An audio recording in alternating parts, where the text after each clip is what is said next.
Demand for mental health services reached a record high last year. That's according to a new report from Huntsman Mental Health Institute. News specialist Matt Rascone spoke to the CEO about the problem and how Utah is responding.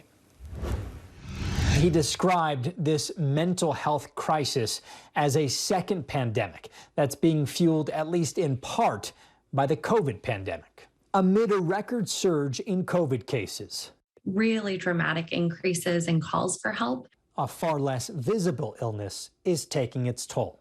What we're really facing is a second pandemic. A growing mental health crisis.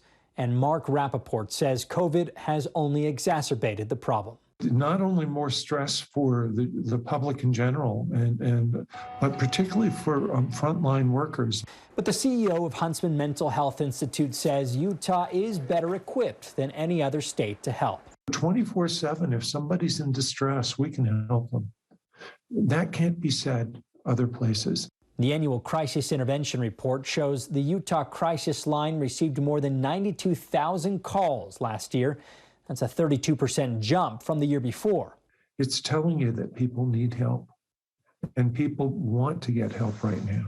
The report shows those calls led to more than 1,300 life-saving interventions. The concern really becomes if feelings of being stressed, overwhelmed, or even having thoughts of suicide are persistent and pervasive. Rachel Lusinski says the data shows Utah's response is working.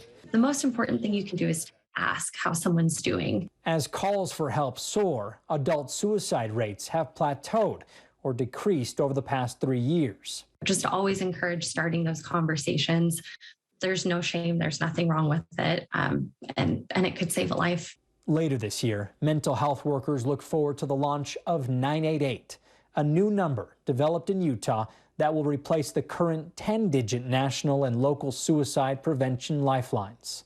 Other mental health services include the Safe UT apps, Utah's warm line for emotional support, and mobile crisis teams. They also look forward to a mental health crisis center that's coming in 2024. Matt Rascone, KSL 5 News.